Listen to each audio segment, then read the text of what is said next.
Chers astrolosophistes, bonjour et bienvenue à celles et ceux qui nous rejoignent. Nous nous retrouvons aujourd'hui pour la chronique sur l'éclipse lunaire totale du 14 mars qui a lieu à 4h57 et la pleine lune, toujours le 14 mars, à 7h54, les deux si on est à Paris, ces deux horaires si on est à Paris.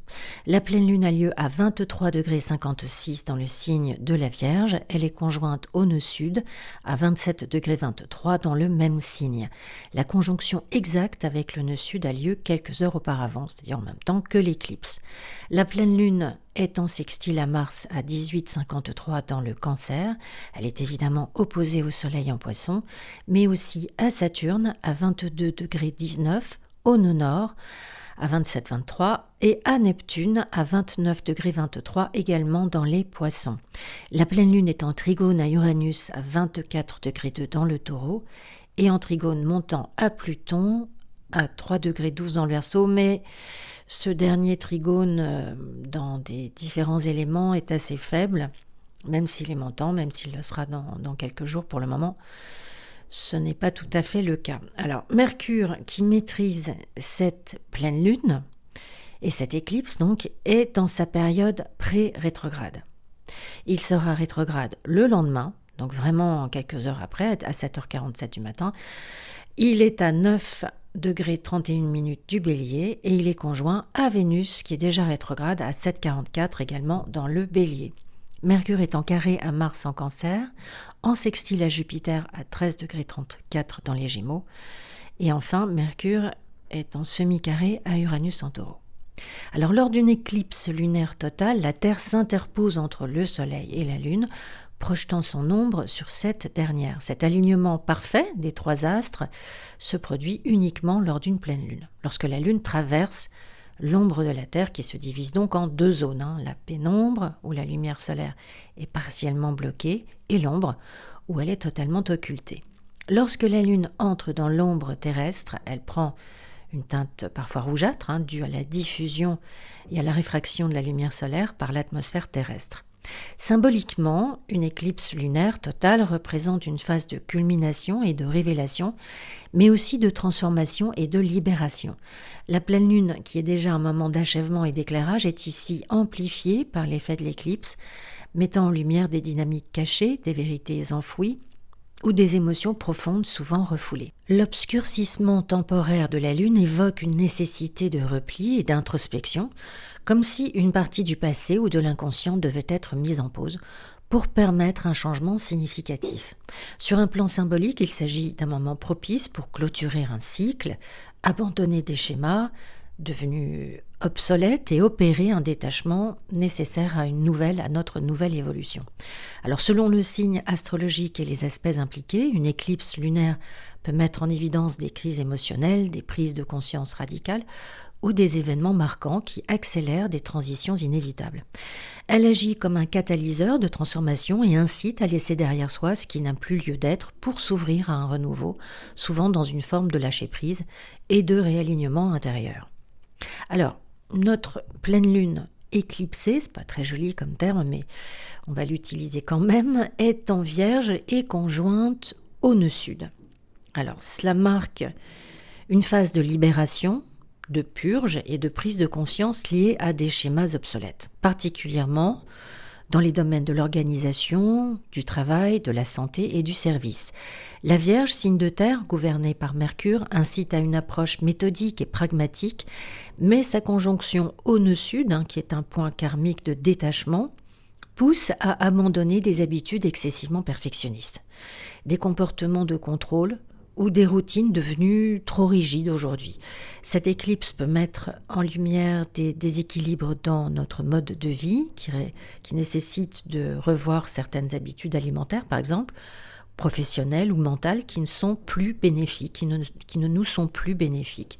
Alors dans le domaine du travail, on peut rencontrer des dysfonctionnements, notamment des surcharges de travail, des méthodes inadaptées ou une relation toxique avec la productivité, et qui nous oblige à revoir notre rapport à l'efficacité et à la gestion de notre temps. Une personne peut se surinvestir dans son emploi au détriment de son bien-être et pourrait connaître un épuisement ou une remise en question soudaine qui incite à réorganiser ses priorités. Dans le domaine de la santé, cette lunaison éclipsée peut exposer des déséquilibres longtemps ignorés et qui nécessitent maintenant un changement de mode de vie, une meilleure gestion du stress ou une approche plus holistique du bien-être. On peut souffrir aussi de maux chroniques que nous avons négligés et auxquels nous sommes confrontés aujourd'hui et qui nécessitent une nouvelle approche thérapeutique. La Vierge étant liée aux détails, aux obligations et aux tâches du quotidien, il peut y avoir une prise de conscience sur la nécessité de lâcher prise sur certaines préoccupations excessives ou de se détacher de quelque chose, une attente perfectionniste qui nous paralyse. Cette éclipse peut aussi marquer la fin de relations ou de collaborations fondées sur une dynamique de servitude ou d'épuisement et qui nous oblige à reconsidérer la notion de service et d'aide aux autres sans s'oublier soi-même. Sur le plan collectif, cette lunaison peut mettre en exergue des problématiques liées à la santé publique, au métier du soin, à l'éducation ou à l'environnement, avec une révélation de certaines failles ou abus qui appellent à une réorganisation structurelle. Une entreprise pourrait devoir revoir sa gestion du personnel, des scandales liés à des pratiques de travail abusives pourraient émerger, ou des réformes touchant les conditions de travail et le système de santé pourraient être annoncées. L'effet de cette éclipse sera d'autant plus puissant qu'elle agit comme un révélateur, poussant à une purification nécessaire pour évoluer vers plus de simplicité, de pragmatisme et de discernement, et abandonner ce qui entrave une approche plus saine et équilibrée de la vie quotidienne.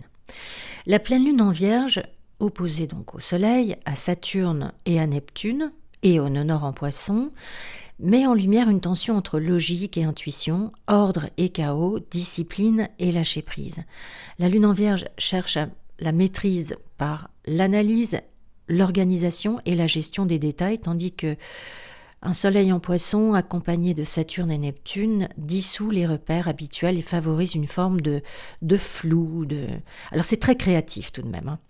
Saturne impose des limites ici, des contraintes ou une réalité difficile à accepter, surtout en face de la Lune, et ça rend cette lunaison plus lourde, plus exigeante, tandis que Neptune amplifie la compassion, l'empathie, mais aussi les illusions, les désillusions et les pertes de clarté. Le nœud nord en Poisson pointe une direction évolutive vers plus de fluidité et d'adaptabilité, mais la lune en Vierge a du mal à lâcher prise, ce qui peut générer anxiété, doute et sentiment de perte de contrôle. Cette configuration impacte particulièrement les domaines du travail, de la santé, des responsabilités et de la gestion quotidienne, où un besoin de rigueur se heurte à des circonstances incertaines ou incontrôlables. Si nous sommes soucieuses du moindre détail, nous pourrions nous sentir dépassés par des imprévus nous empêchant d'appliquer nos méthodes habituelles.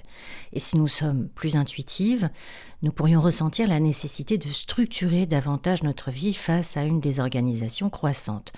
Dans le cadre professionnel, cela peut se traduire par des retards, des directives contradictoires ou des obstacles administratifs qui nous demandent patience et adaptation. Par exemple, un employé cherche à exécuter une tâche de manière précise et peut se heurter à des directives qui changent ou à des retards dus à des facteurs externes incontrôlables. Un projet méticuleusement planifié pourrait être perturbé par des changements imprévus et qui nous oblige à revoir entièrement notre organisation. Sur le plan émotionnel, cette pleine lune peut engendrer une lutte entre la nécessité de comprendre et une sensation de flottement ou d'incertitude, créant un sentiment d'insécurité face à l'avenir. Dans le domaine de la santé, des déséquilibres entre corps et esprit peuvent émerger, révélant l'importance de trouver un juste milieu entre discipline et écoute de soi. Si nous avons un mode de vie très strict, nous pourrions avoir le besoin d'introduire plus de flexibilité, ou alors si nous négligeons notre bien-être, nous pourrions être confrontés aux conséquences de notre manque d'attention. Collectivement, cette pleine lune souligne les tensions entre structure et dissolution, entre contrôle et abandon, et incite à trouver un équilibre entre raison et intuition, en acceptant que tout ne puisse être maîtrisé. Alors, sur la carte, Mercure n'est pas rétro, mais à quelques heures près, nous pouvons anticiper son énergie rétrograde. Donc, Mercure rétrograde, conjoint à Vénus rétrograde en Bélier, en carré à son gouverneur Mars en Cancer, bien ça crée une dynamique tendue où la communication, les relations et nos désirs personnels entrent en conflit avec des émotions instables et des réactions impulsives. Mercure en rétrogradation, vous connaissez bien cette chanson-là, ça brouille les échanges, ça entraîne des malentendus, ça favorise les retours en arrière sur des discussions, des contrats ou des décisions affectives. Associé à Vénus également rétrograde, il intensifie la remise en question des relations, des valeurs et du plaisir, créant un climat où d'anciennes histoires ressurgissent, où les émotions sont vives, mais où les certitudes sont difficiles à établir.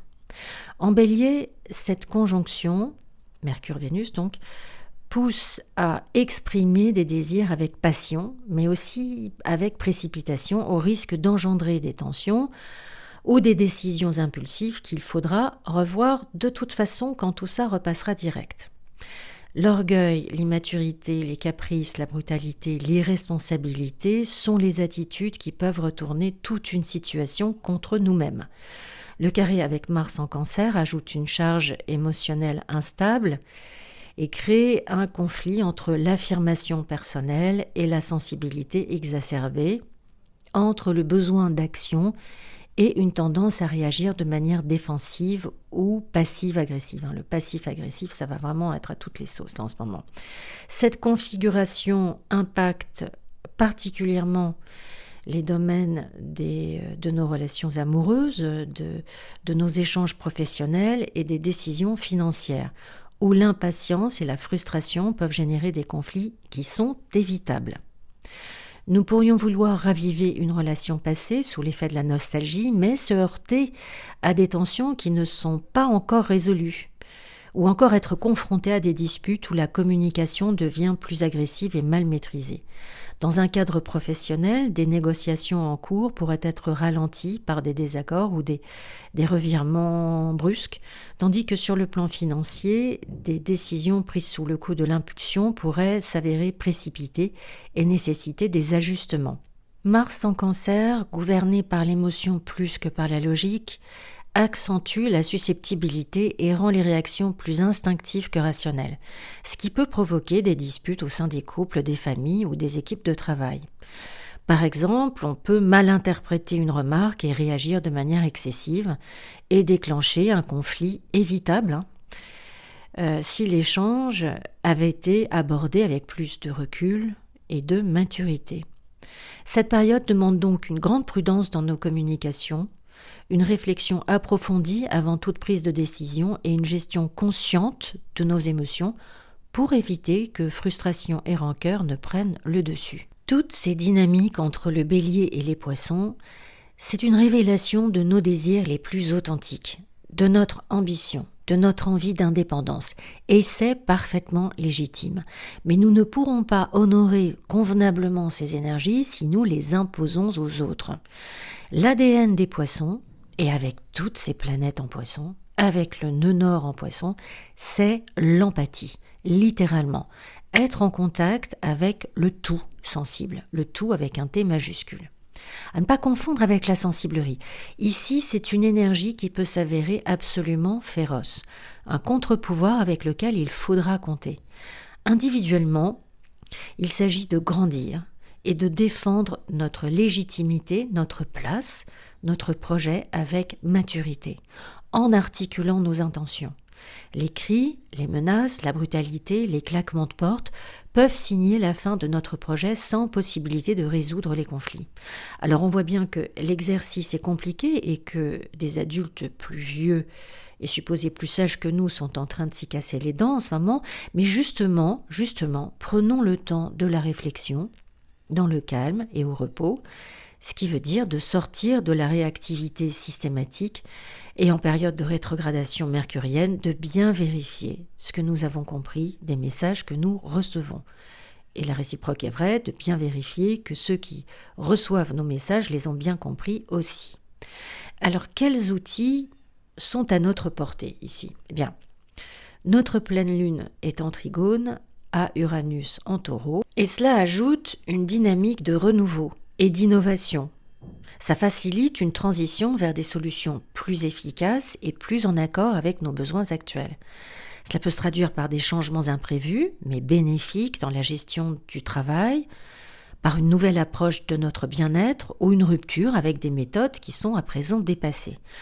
Nous pourrions être surmenés par un agenda trop strict, par exemple, et décider d'adopter un mode de vie plus flexible, ou encore un professionnel pourrait découvrir un outil technologique qui lui permette d'optimiser son efficacité et de réduire ainsi sa charge mentale. Dans le domaine de la santé, cette configuration révèle des prises de conscience sur l'importance d'un mode de vie plus naturel, innovant, avec une envie soudaine d'expérimenter des pratiques alternatives comme des thérapies holistiques, des changements alimentaires ou une nouvelle approche de notre corps. Sur le plan matériel, Uranus en taureau favorise des réformes dans la gestion des ressources et des habitudes financières, et ça incite à repenser la manière d'investir son temps et son énergie. Nous pourrions par exemple décider de quitter un emploi trop contraignant pour une activité plus en phase avec nos valeurs ou revoir notre consommation pour adopter un mode de vie plus durable et moins soumise aux pressions extérieures. Alors collectivement, cette pleine lune peut accélérer des changements dans les secteurs qui sont liés, on l'a vu, à la santé, à l'environnement et au système de travail en favorisant l'émergence de solutions alternatives aux problématiques existantes. Cette période encourage à abandonner ce qui n'est plus utile et à accueillir l'innovation avec pragmatisme en alliant discernement. Alors le discernement, c'est vraiment le mot-clé pour cette pleine lune éclipse, avec donc discernement, avec audace pour bâtir un équilibre plus aligné avec l'évolution personnelle et collective. La pleine lune en Vierge, en sextile avec Mars en Cancer, elle favorise aussi des initiatives motivées par un désir d'amélioration et de sécurisation, notamment en lien avec la vie domestique, la santé ou l'équilibre entre notre vie privée et nos obligations professionnelles. Cela peut être une période où l'on trouve la motivation nécessaire pour restructurer notre environnement, adopter une meilleure hygiène de vie ou régler nos problèmes familiaux avec patience et méthode. Nous pourrions instaurer une routine plus saine et profiter de cette pleine lune pour mettre en place un programme d'exercice ou de nutrition adapté à nos besoins réels. Alors, quand je parle de la période de la pleine lune, je parle surtout en fait dans cette chronique de la période de l'éclipse, c'est-à-dire sur les 6 prochains mois. Dans un cadre professionnel, ce transit peut aider à gérer efficacement des tâches exigeantes en trouvant un bon rythme entre notre productivité et la préservation de notre bien-être émotionnel. Nous pouvons réorganiser nos priorités de manière plus équilibrée en intégrant des pauses ou en apprenant à déléguer.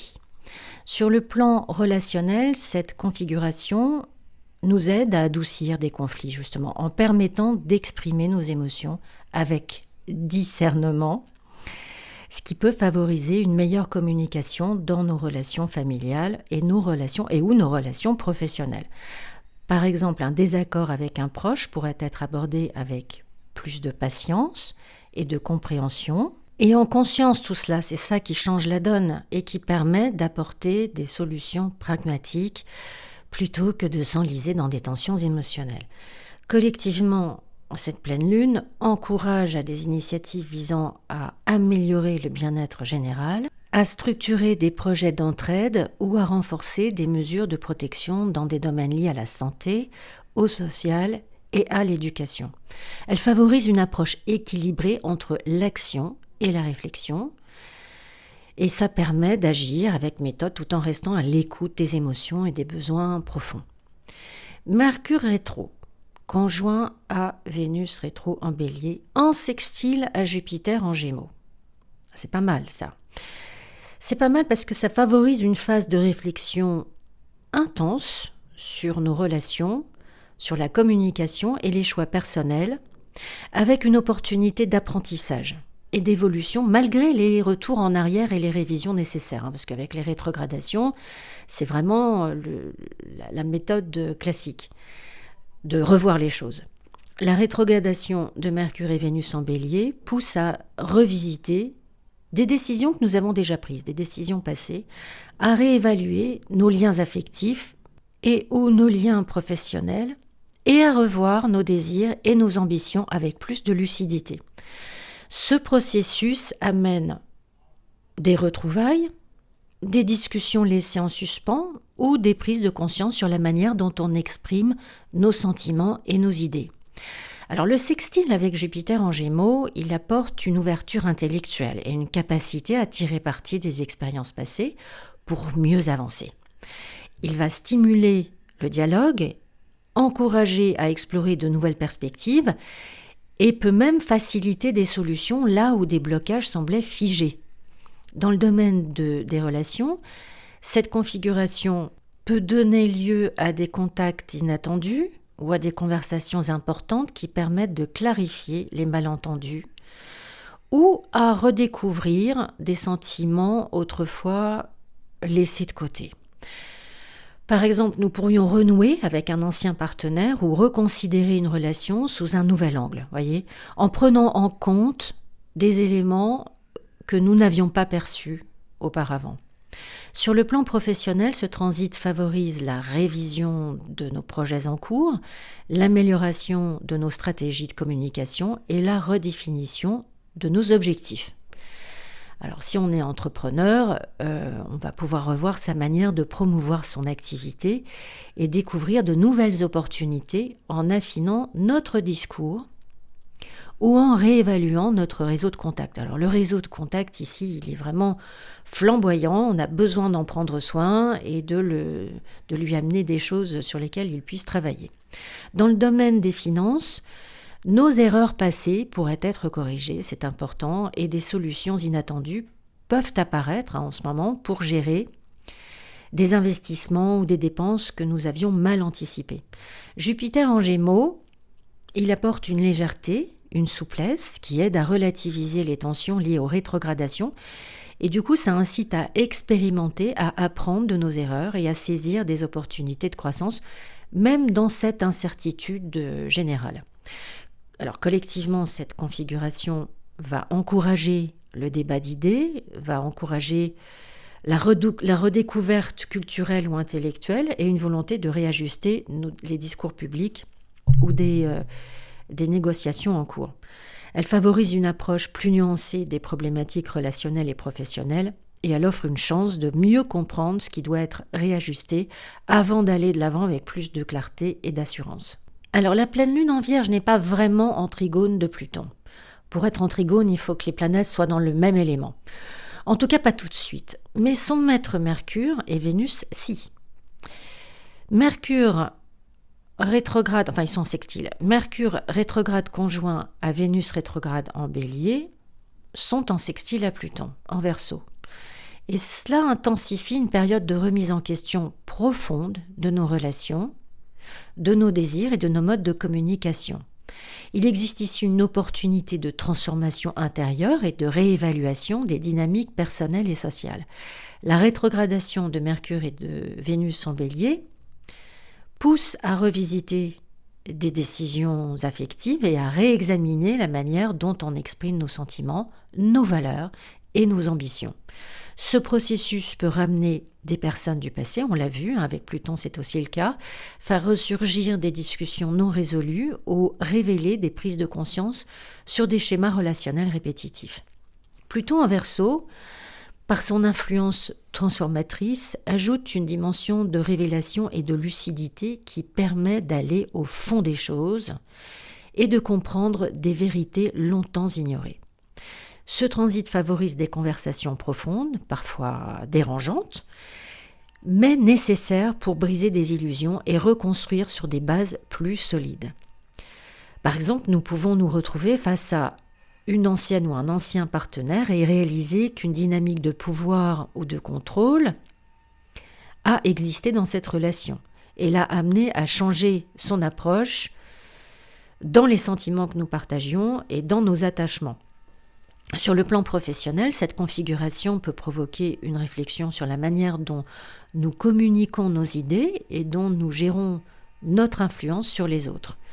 Un leader ou un entrepreneur pourrait revoir sa stratégie de persuasion et comprendre l'importance de transformer son discours pour mieux impacter son public.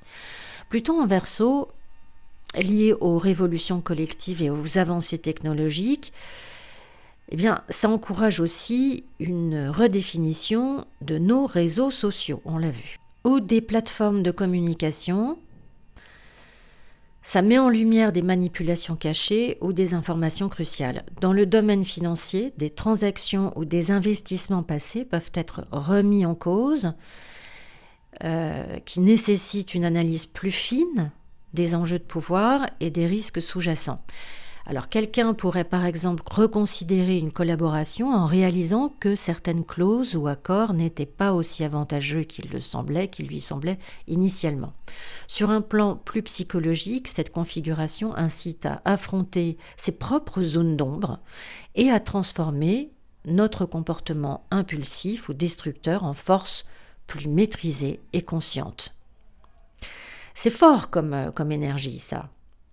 Collectivement, elle peut marquer une période où des vérités encore cachées émergent, on va en voir davantage, où des figures influentes revoient leur positionnement et où des évolutions profondes dans la manière de communiquer et d'aimer prennent forme. Ce sextile entre les rétrogradations en Bélier et Pluton en Verseau agit comme un catalyseur de régénération et incite à abandonner ce qui n'a plus lieu d'être et à reconstruire avec plus d'authenticité et de profondeur. Alors si la pleine lune et l'éclipse ont lieu dans votre maison 1, cette pleine lune pousse à une profonde remise en question personnelle, des prises de conscience sur des comportements limitants émergent avec une sensation de vide ou d'usure. Reposez-vous. Prenez du temps pour faire un calme mental et récupérer vos énergies. Si elle a lieu juste en face dans votre maison 7, eh bien elle éclaire des relations déséquilibrées ou basées sur des illusions. Un partenariat peut s'effriter s'il repose sur un faux idéal. L'essentiel ici, c'est de communiquer. Si la pleine lune éclipse a lieu dans votre maison 2, elle met en évidence des insécurités matérielles, des erreurs de gestion ou une quête de stabilité qui ne peut plus reposer sur des schémas anciens. Donc on a besoin de revoir tout cela. Si elle a lieu en face dans votre maison 8, il peut y avoir une prise de conscience liée aux dépendances affectives, financières, ou un deuil symbolique à travers une perte ou un lâcher-prise qui est nécessaire. Si la pleine lune éclipse a lieu dans votre maison 3, elle met en tension la pensée critique et l'intuition, demandant d'affiner la communication et d'abandonner certaines façons de raisonner. Si elle a lieu juste en face, dans la maison 9, elle peut bousculer des croyances, un projet d'étude ou un voyage, mettant en exergue des attentes irréalistes ou des leçons karmiques à intégrer. Si elle a lieu dans votre maison 4, elle éclaire les failles familiales, un sentiment d'isolement ou la nécessité de nettoyer un passé pesant. Si elle a lieu juste en face, dans votre maison 10, ce sont des désillusions professionnelles qui peuvent émerger et qui amènent à revoir une vocation ou une posture sociale. La confrontation est là entre notre rêve et la réalité qui est plus forte. Si la pleine lune, l'éclipse a lieu dans notre maison 5, elle questionne l'authenticité des plaisirs et des passions et met en lumière des illusions affectives ou créatives. Si elle a lieu juste en face dans votre maison 11, elle révèle des désenchantements concernant un groupe ou un projet collectif et nous demande un recentrage sur des aspirations plus justes. Enfin, si la pleine lune éclipse a lieu dans notre maison 6, elle souligne une surcharge mentale ou physique qui incite à revoir l'organisation du quotidien pour éviter l'épuisement. Si elle a lieu juste en face, en maison 12, elle peut révéler des vérités cachées, des désillusions spirituelles ou un besoin de purification intérieure et qui pousse à un profond lâcher-prise. Quel que soit le domaine touché, cette pleine lune, cette éclipse, exige clarté et discernement face aux illusions tout en favorisant une transition vers plus d'authenticité et de pragmatisme. Avant de nous séparer, je voudrais tout de même vous partager une réflexion sur l'entrée de Neptune en Bélier. C'est un tournant astrologique majeur qui modifie profondément notre rapport à l'action, aux idéaux et à l'individualité. De 2012 à fin mars 2025, Neptune en Poisson a façonné le collectif en dissolvant les frontières entre réalité et illusion, en amplifiant la quête de spiritualité, de compassion et d'évasion. Ce transit a intensifié la montée des mouvements humanitaires, écologiques et mystiques, tout en favorisant un éveil à l'interconnexion du monde, notamment à travers la digitalisation et les réseaux sociaux, qui ont brouillé les limites entre vérité et manipulation. D'un côté, il a nourri l'essor de la méditation, de l'ésotérisme et des idéologies collectives. De l'autre, il a contribué à une montée des fake news, des théories du complot et des dérives sectaires. Les crises sanitaires et humanitaires de cette période ont révélé à la fois une solidarité accrue et une confusion généralisée qui a illustré le double visage de Neptune, c'est-à-dire la dissolution des repères, mais aussi l'ouverture à des dimensions plus subtiles de l'existence. Dans les arts, la musique et le cinéma se transitent à favoriser des univers oniriques, nostalgiques et dystopiques, traduisant un besoin collectif de fuir un monde perçu comme chaotique. L'essor de la réalité virtuelle et des intelligences artificielles reflète aussi cette volonté d'échapper au tangible pour plonger dans des réalités parallèles. En 2025, l'entrée de Neptune en Bélier marque la fin de cette période de dissolution et d'introspection pour ouvrir un cycle plus tourné vers l'action et l'affirmation, où les idéaux devront se confronter à la réalité du combat et du renouveau. Neptune en Bélier insuffle une énergie plus combative et passionnée qui nous incite à poursuivre nos rêves avec fougue, mais aussi avec un certain aveuglement.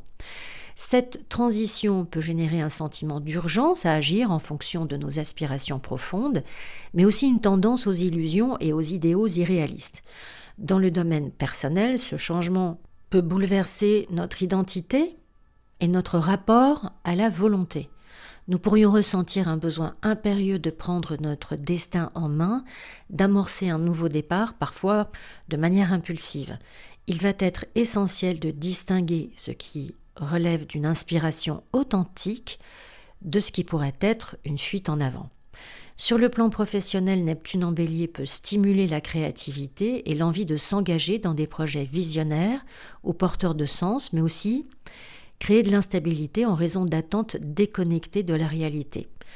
Alors, celles et ceux qui évoluent dans des domaines artistiques, humanitaires ou spirituels, vous pourriez voir naître une profonde remise en question de votre mission, mais c'est une remise en question passionnante. Les relations interpersonnelles seront aussi influencées avec une quête de connexion plus sincère et intense, mais une propension à idéaliser les autres ou à entrer dans des conflits idéologiques.